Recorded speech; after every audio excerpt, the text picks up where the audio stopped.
real-time graphics, and branded opportunities. And we'll finish off with a Q&A. Today we have on our panel, we have Arthur Mason, Senior Director of Professional Services, Andreas Olson, Product Manager for Virtual Placement and Paint, Owen Seaton, Account Director of Venues, and Brian Bray, General Manager, for Venues, Creative Services, and VSAR. And we also have Jacob, my colleague here, who will be monitoring all questions. So please feel free to ask away in the chat, and we'll try to get to it during the Q&A. Thank you, and I'll hand it off to Arthur now.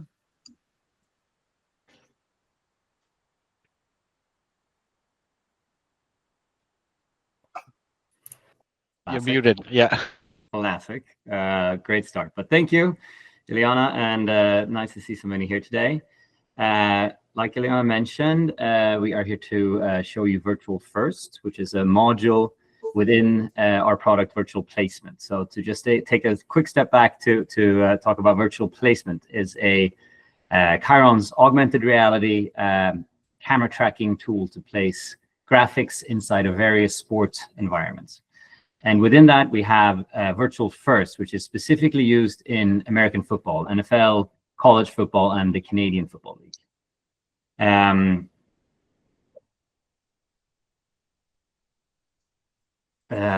Yes, sorry. God, I lost track of where I was.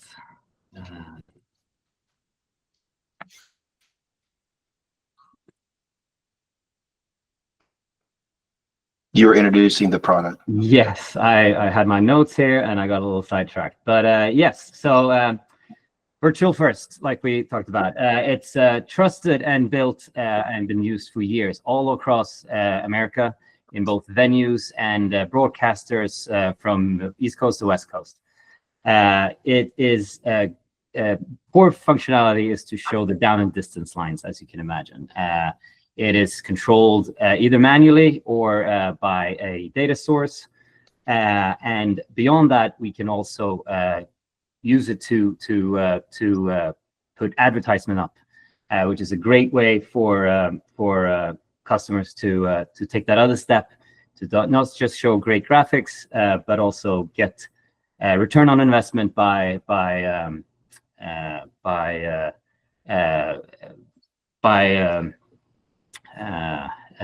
putting advertisements both along the yellow line and the blue line, as well as the first down and distance information. To the next slide. Thank you, Ileana. So to go a little bit more into depth of what this product is, we are a purely optical calibration and tracking tool. We don't require any lenses or hardware on the camera itself. We simply just take in the SDI signal. Along that, we work with the director or the camera operator directly to take a set of snapshots along the field. This process is very short and very fast, which makes the system really, really great, in my opinion. We calibrate a camera usually takes about 15 minutes. Most of that time is with the operator itself, meaning that we don't need to tie up the rest of the production for very long. The game day visualizations, also super fast and easy to use. The graphics are fully customizable. As you can see here in this image, this is just a design that you can easily make in Photoshop. The system comes with a set of designs as well. And as you can see, we have added there the Coca-Cola Zero logo, which is fully customizable to whatever logo you might have as your sponsor. That is it for the quick introduction. Let me now put the word over to Andreas Olson, the product manager of Virtual First and Virtual Placement. Hello, everyone. Thank you, Arthur, for that great introduction. So again, just wanted to speak real quickly about the optical calibration and the ease of setup with our system. It's fully optical. There's no mechanical hardware, as Arthur said. No sensors required. That means a faster setup and a cheaper setup, to be honest. Lower operational overhead, more flexibility. on average, a camera takes about, I would say, 10 minutes to calibrate, but you're tying up the camera operator for like 2 minutes to do it per camera. So let's say 30 minutes if you have 3 game cameras is what's necessary. Uh, the good thing about the system is it could be downstream or it could be on site. So we support both downstream and on site. You know, setups. And we've actually worked a lot with customers over here in Europe, especially with to make sure the graphics is there. We can actually do an audio signal to tell our system that the camera is coming on. So we need to make sure the calibration is there and make sure that whatever you want to put on air, it's gonna be there when you actually select that camera in a downstream environment. And again, we can calibrate up to 3 cameras, so you can have your especially for American football, your left game camera, center game camera, and right game camera, uh, which is and we can also deliver 3 separate outputs, meaning operator puts in your tools, let's say the feather in this case, and it appears on all 3 outputs. So it's not up to the director to say which camera we're on. He's getting all the cameras and he just selects it, or he or she just selects whatever camera it is. The good thing about the system is we have, in a sense, a broadcast calibration and tracking. As you can see in this image right here, you see the yellow lines and how they're following the play just from the calibration. And again, properly just optical tracking that's happening here. So we're just trying to figure out where the lines are. The good thing about this, since I started about a year ago, the focus has been a lot on the NFL, and especially things like let's make it more stable. And of course, one of the things we struggled with before that was, let's say our left game camera goes into the crowd to get a crowd shot. When it gets back, it locks in within frames. So that's been one of the things, because for an operator, it's great to see that it's sort of there, it's stable, it's jumping back, and the lines are where you place them, and they're going to be there basically. So again, all the things we do is in sort of broadcast quality. Let me say that, but it's made simple, to be honest. So and with that said, we can jump forward. Yeah, thank you, Liana. You were perfect. So one of the things I must tell you, I got a note today that I started at Chyron a year ago. I've been at Chyron for about 10 plus years before that. One of the things we wanted to sort of start, if you can restart that video, Ileana, please, and loop it, was the stability of the actual tracking. Here you can see, and this is only from, again, optical tracking, but you can see when the play goes quick, the lines are staying there. And again, super simple to set up, super simple to work with. With the latest release, we actually improved the tracking performance. So last year when I came in, I said, let's focus on this. And we made, I would say, the tracking 50% better from what it was before.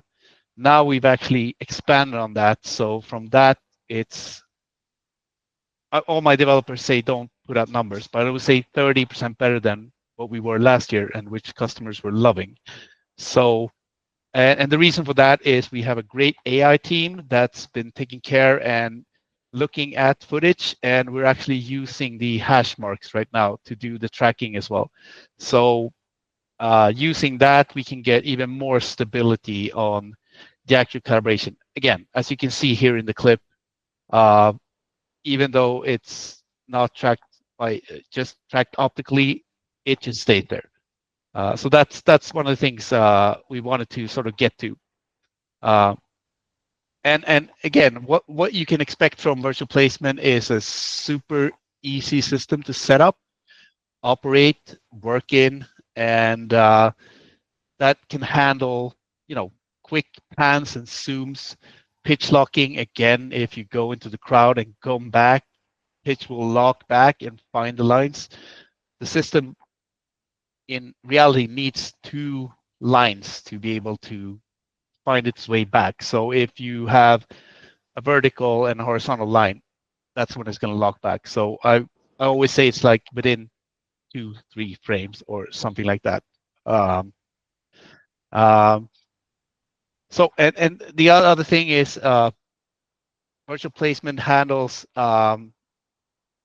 everything like Arthur mentioned, like from the CFL to NFL to NCAA. So we're actually doing all these things. Even though the fields are a little bit different, we can handle them, and it's the same reliability within all three sort of leagues. Let's call it that.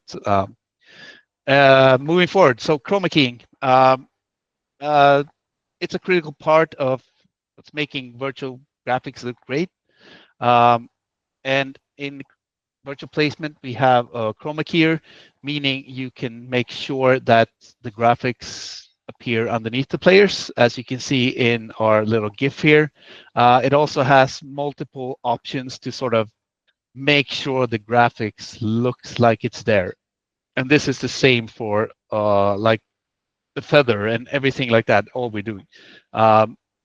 One thing I will tell you as well is we have a big initiative within Chyron to sort of even enhance the chroma keyer, and people still think this chroma keyer is one of the best out there, but we're looking to even enhance it, maybe not have the operator sort of control it. As you can see in the video here, the operator needs to set it, but with lighting changes and things like that, the operator still needs to do it, but our AI team made a big initiative of helping all our products for this year. So we might actually have something for the start of the NFL season. If you want to go forward, Ileana. Yeah, real-time graphics, and just jump to the next one, please, if you could. The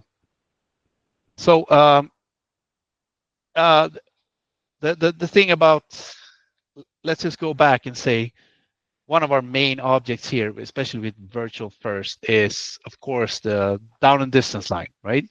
That's the bread and butter of the system at the moment, and you can do a lot of cool stuff, other stuff that Arthur will explain to you.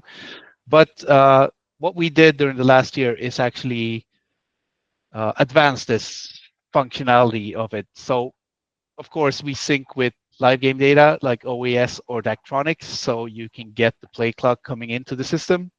And even the down and distance, that just moves automatically depending on where the Daktronics or OES operator sets it up.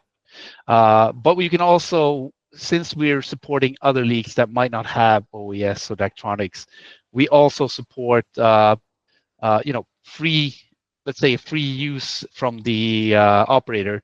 And one of the things we added is the 50-yard switch, where you can actually move across the 50-yard line and say update, and it'll give you a 1st and 10, which has been a great improvement for some of our customers that don't have the data. In the past, you would have to select, am I on the left side of the field? Am I on the right side of the field?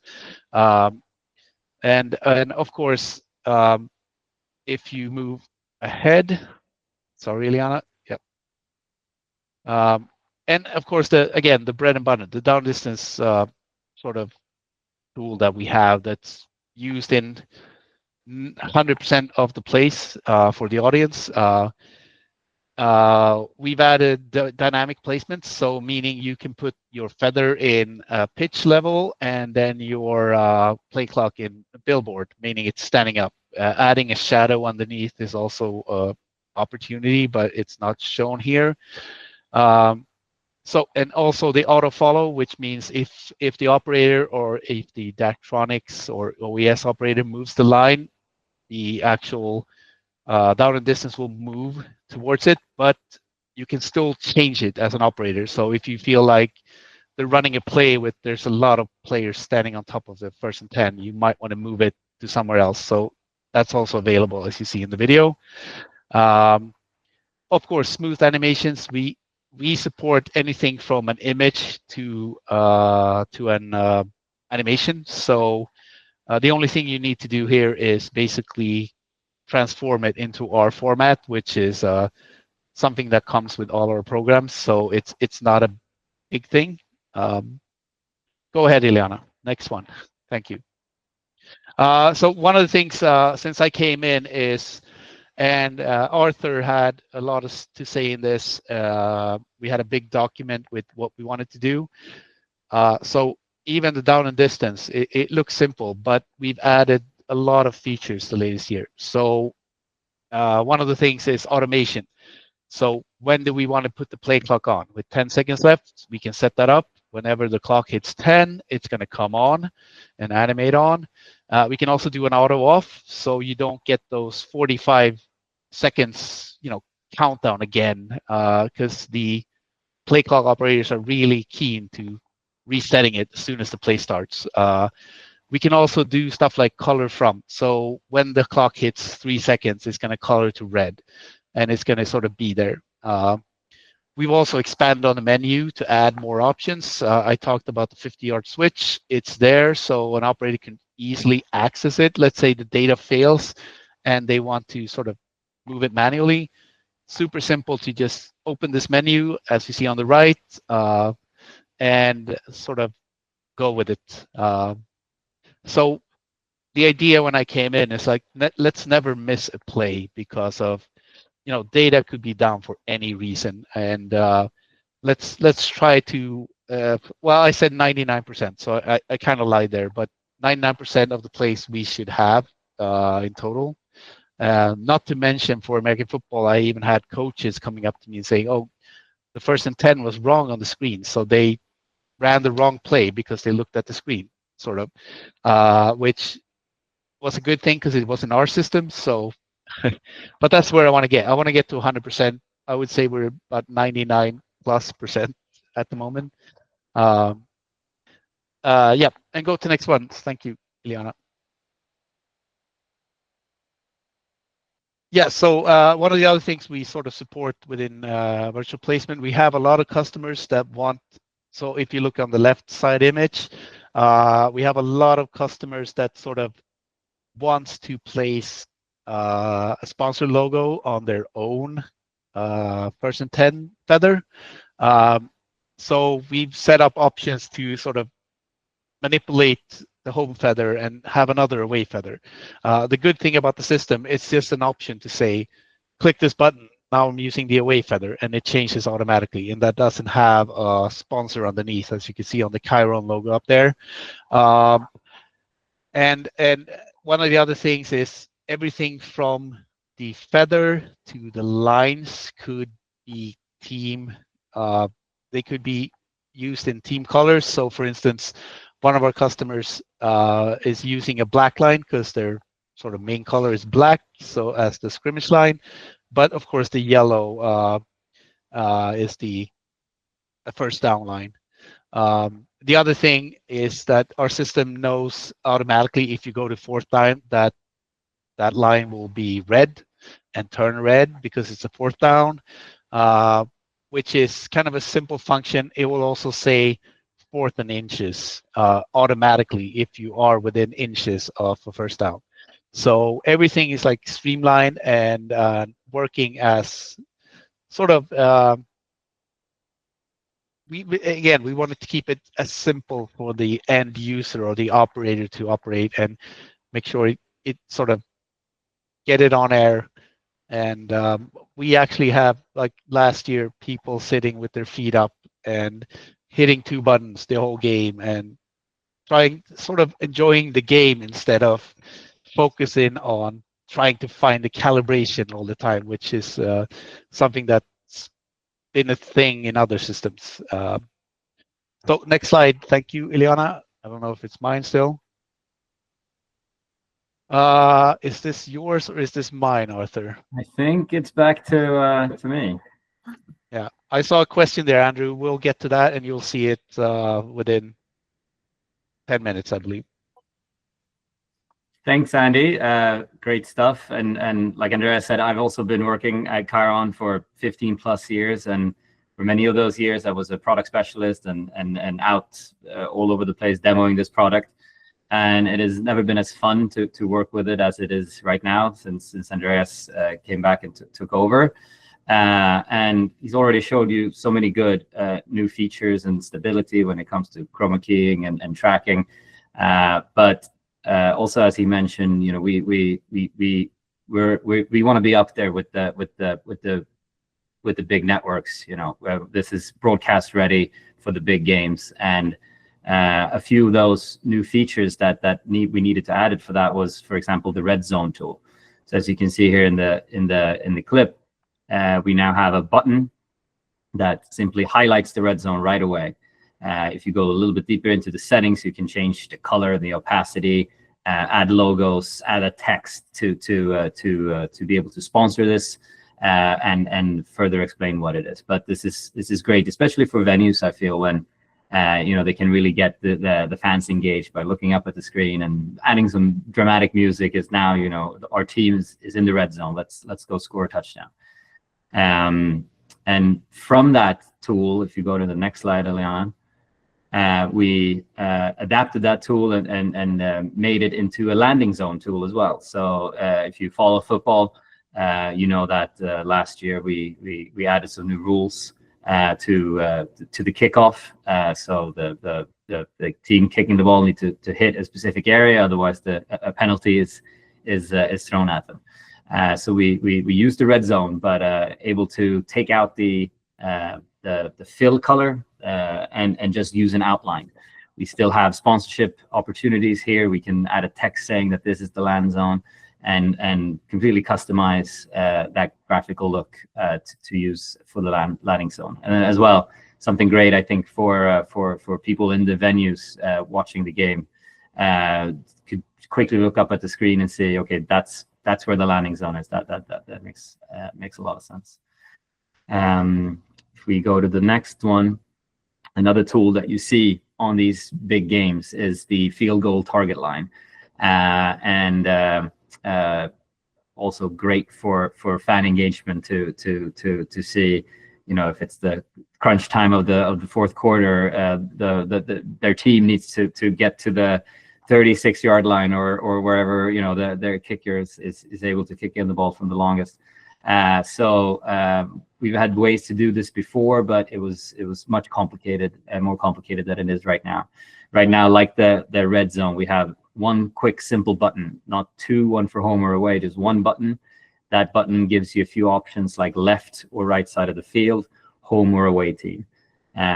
If you go, this is something that you do in your game setup, the operator would go into the settings and pick the home and the away team who's playing, so that like you can see here, the graphic is customized for that team, the colors and the logo, and as well as set the distance. So this is not super clear every time what that distance might be, but usually it's something that, you know, either ESPN can give you or the producer director of the show. But yeah, so you pick your distance there with a few simple buttons. You're putting that field goal target line out right when you need it. That is it for the new graphical updates. Next, we have Owen. Yeah, great. Thanks, Arthur. So one of the nice things about this system is just how customizable it is particularly when it comes to needing to provide some revenue opportunities for the sponsorship team or for sales if it's in a broadcast environment. A lot of different ways that happens. You see the Hertz logo there, and those can be, you know, however sales sells it can be swapped out per drive, per quarter, however you want to do it. One of the nice things about, didn't really touch on it in the setup portion earlier, but there are 4 different chroma keyers within the system. So if you swap those by quarter, you could actually have those live on a different keyer and just apply the correct key when you change quarters, and not have to scramble to set up a new sponsor, bring it in each quarter. If we can swap to the next slide. Another way that we can do this is through multiple outputs. So, in a broadcast setup, a lot of times you'll see some region-specific sponsorships that, depending on the market, will get different sets of ads. This can also be different languages, could have English language on one output, Spanish on another, or something similar to that.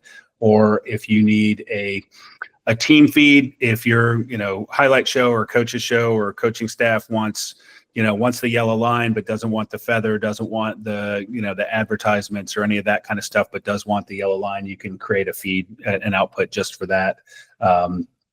And then, if you have some outputs that need to be 4K versus some that need to just be HD, obviously we can tweak the output that way as well. So it's just super customizable depending on what your needs are, what your use cases are. We see some teams using it to feed suite TVs with one set of ads versus what goes out on the video board, or suites getting a different feed from the concourse, are all possibilities that you can do. So it's highly customizable, and creating additional digital inventory for sales to give you the ROI needed to justify the purchase. So and then when it comes to graphics, I'll toss it over to Brian Bray. Brian heads our creative services department and can talk about what's available on the graphic side. We have some things that are built in already, but Brian can talk about all of that.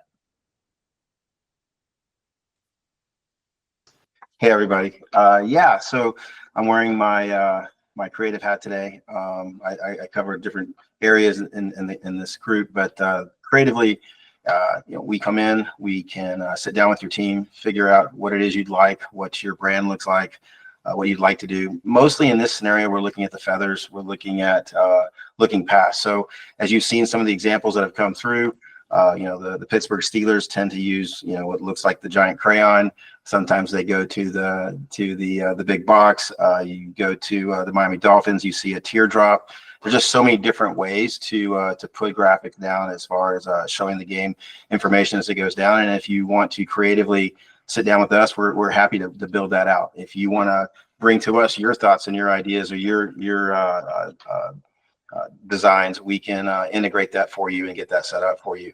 And then when we do that, we'll, as you see here, kind of the look here, we'll take it and we'll set it up so that you can change colors, logos, and make it super easy for you to make your own changes through PDS files and whatnot. We can work at the NFL level. We can work with you at a high school level. I mean, it really just depends on what your process is and what level you're at, and we sit down and help you guys figure that out. Let's go into the next one here. So yeah, thank you, Brian, and thank you everyone for that. All that great information. I wanted to open this up for questions. I know Jacob has been monitoring the chat. So Jacob, has there been any questions that we can get the panel started on? Yeah, Andrew P. Asked the question, is there a function for the field goal target line? Yeah, and as Arthur showed, it's in there. Sorry, Andrew. Go ahead. No worries. Thank you for your time. I did have a couple of follow-up questions I guess I can ask now. I'm Andrew Proctor with the Washington Commanders. I just wanted to talk a little bit about the lead time for getting equipment into the stadium, control room, training, and all that type of things. And also, you brought up the technology with Daktronics All Sports. Is there any added cost needed for like the back-end integration of that, or is that just kind of built in with the software? Thanks, Andrew. Lead times right now are about 3 to 4 weeks from a signed, either a PO or a signed quote to delivery. The commissioning costs that would be reflected in the quote, which if it's commissioned remotely is not significant. It includes, your Daktronics integration or your scoreboard, your clock integration, all that kind of stuff. So it's pretty simple. I mean, that clock integration is not a big lift. So, and then training and commissioning is a day, or training is a day. So, obviously we'd work with you to assemble your crew of, anybody that you would want available to do the training. The training's available both remote or in person. Another option that we also offer is, in-game first game support or anything like that. If you want, someone on site for the first game or anything, just to kind of, smooth it out with your operators as they learn the new system. But all those are available. I would say for, if you're looking for preseason games, early August, we want to probably be, have a deal done by the end of June, 1st of July. And Andrew, Owen said you have training for a day, and you would. Hour and a half, you'll have this thing completely and absolutely, locked down, ready to go. You could put one of your operators in front of it, and within 15 minutes he'd be running it. It's a very, like Wolfie was saying earlier, it's a very simple system.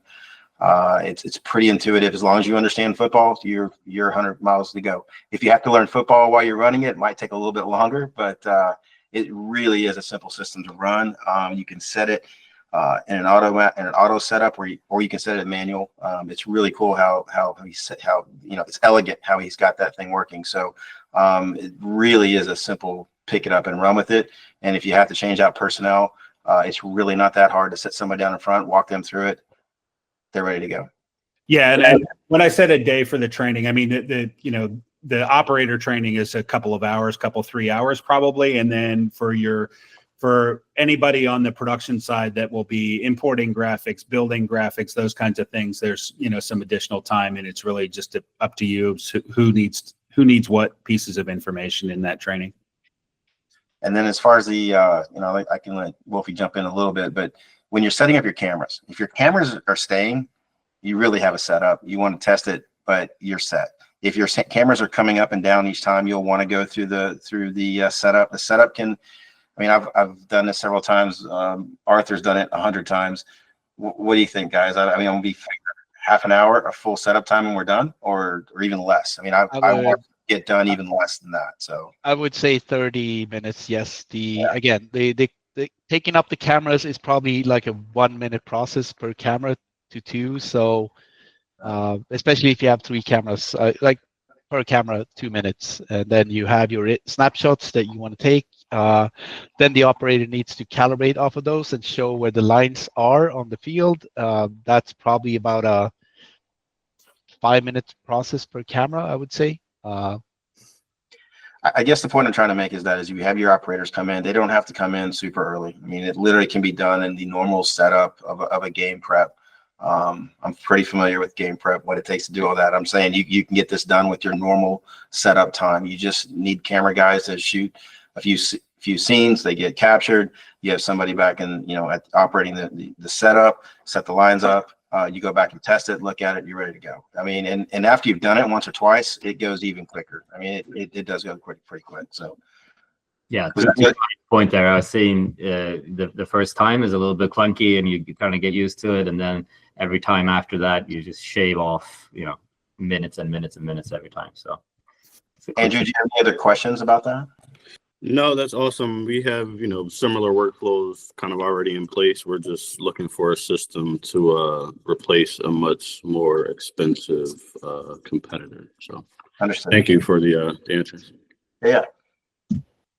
And so to wrap up everything there, Andrew, another resource that we like to offer is our Chyron Academy. We have a VP curriculum in there. It's free to register, and it is there to help ease that onboarding, or any operators that you bring in that may want to learn the system beforehand, and it'll save time in regards to game day setup and execution as well. So there's a good question here from Matt, and I'll let Arthur or Wolfie answer this one, but about monitoring the keying and calibration from 3 cameras simultaneously. So how does that work? I would say one of the good parts about the system, we showed you real quickly the keying process, but we have something called sort of a shared keyer, meaning if you key camera 1 and the lighting conditions are the same for camera 2, it'll use that and actually sort of propagate the changes you make during the game onto all 3 cameras. Of course, it could be what we call here in Sweden, it's called the Bing, when they set the lighting. That could be off, but as soon as they set the lighting, it will actually be to whatever camera you was on in the end. So we kind of trust the lighting guys to set it up similar on all 3 cameras. But I would say most cases, I think we have a bigger problem here in Europe because this system also supports soccer, and they have flares, and it's smoke, and it's everything, and we can still handle that. We will never see that in the NFL, probably. So I would say the system is well equipped to handle all 3 cameras in a game situation. Matt, too, I would say the calibration once the because the lines don't move, right? And assuming the cameras don't move, the calibration is the calibration. Once it's set, it's pretty much there.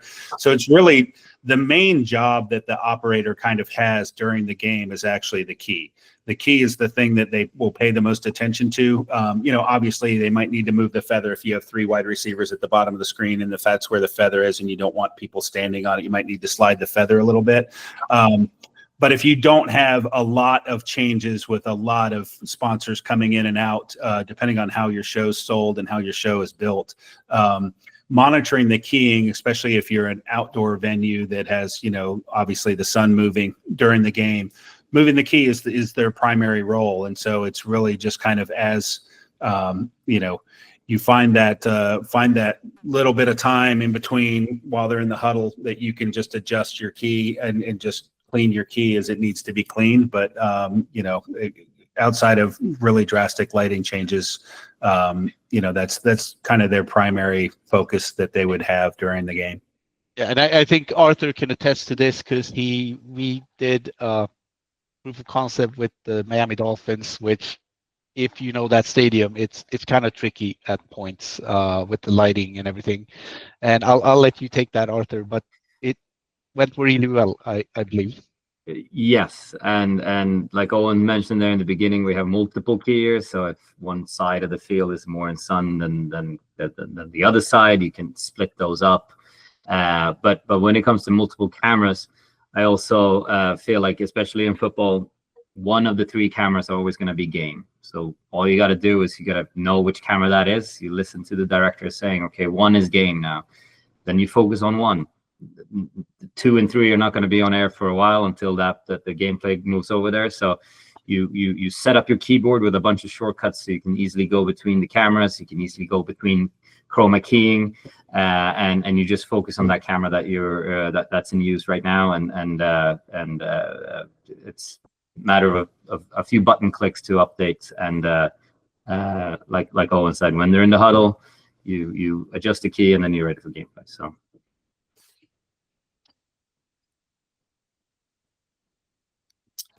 For the most part, the key adjustments in game, during a drive would be very minute. What the key might look like at the end of the first quarter from the beginning of first quarter might be significant, but when you're talking about within a drive where the operator is going to be at its busiest, they're just minute little tweaks where just, if you've ever built a mask in Photoshop, it's kind of very similar, and you're just kind of picking little pieces on the mask to just, just make sure that your key is really solid. So it's pretty minute adjustments that are happening in game. Yeah, and not to mention that, again, we have a big initiative to do an AI keyer that's probably going to help all our products going forward. So beware that we're sort of not stopping here. We want to go forward. And Chris, to your question about 3 in, 3 out, yes, the system can take in all game cameras across the sideline, left, right, and center. We calibrate all of those 3 cameras, and we give the switcher and the TD 3 outputs composite out with the graphics on top. So in a scenario where all those 3 cameras would shoot the field, so we see the lines, the switcher would have 3 outputs with down and distance line, and there's only one control. Like Andy said, the one button works for all 3 cameras at the same time. So moving the line moves it on all 3 cameras. Another quick question I have for the Brain Trust here. Does virtual placement support other sports? For example, does it support the CFL, USFL, and other similar sports similar to the NFL?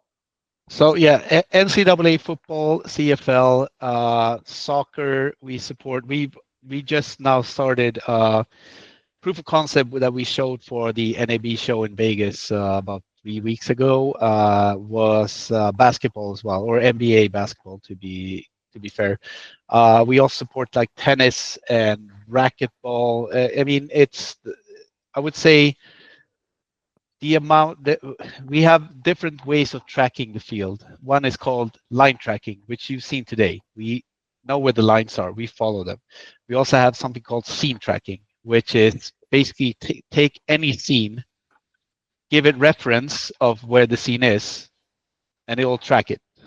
So yes, you can pretty much use it on, we've even used it on like political shows where they showed like statistics in the ground or on the wall behind even the Chancellor of Germany, which was standing in front of it, which was kind of cool to see. But so the system is really, what do you say, adverse and can work with in a lot of situations.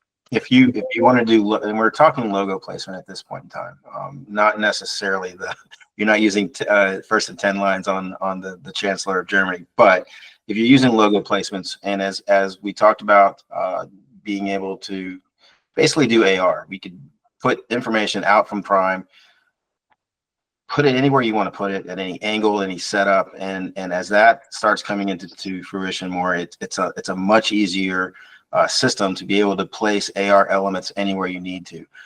If you've got a parade going on, you've got sponsors for that parade. If you've got any other sport you can think of in baseball, you want to put a name on a mound. I mean, there's a lot of ways this system can be used outside of just a football first and 10 system, and that's where we want to focus on first and 10 in this conversation.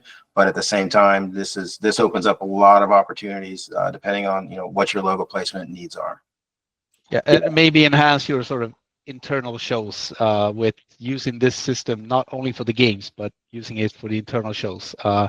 With that said, we're working a lot on that one as well. So we have a system that I'm sort of confident in. We want to expand on that as well. So but bear that in mind that the system can do multiple things for you. It's not like you're buying it for the game day thing only.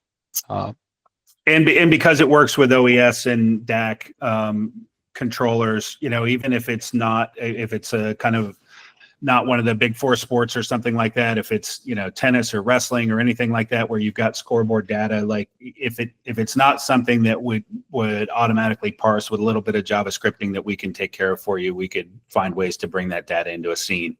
And the scene tracking that Andreas was talking about is if you've ever built a layer mask in Photoshop, it's very similar. You kind of establish some anchor points to tell the system where the edges are, and then you build your mask of where you want your data to go. So it's setting it up and depending on what your camera placement is on those is might take a little bit more pre-production the first time you do it, but it's something we can help you with. Yeah, in that case, we're using different zoom levels of the camera sort of to specify where things are, but it's a really easy process as well. All right. Do we have anybody else have any other questions? Ileana, if you want to go to the last one there. So the QR code there has my contact info. It's also in the invite that you got, but my email address, but it's owen.seaton@chyron.com, but you can grab it off of the QR code there. Happy to answer any questions that you have. If you need any reference materials about the hardware associated with it or any of those kinds of things, or delivery windows or use cases that you want to ask specific questions about, I'm happy to help anytime. Thanks, Owen. Really appreciate you jumping on there. And again, we will attach Owen's information in the follow-up email that we'll be sending out tomorrow morning as well. That'll include the recorded webinar link. Please feel free to share that with any of your colleagues who may not have been able to attend, any partners or stakeholders that you think that this would be beneficial for. And we really look forward to seeing you next time on our next webinar. Again, thank you all for joining today and greatly appreciate it. Hope you have a great rest of your week and a wonderful weekend. Thanks, Thank you. bud. Thank you. Thank you, everyone.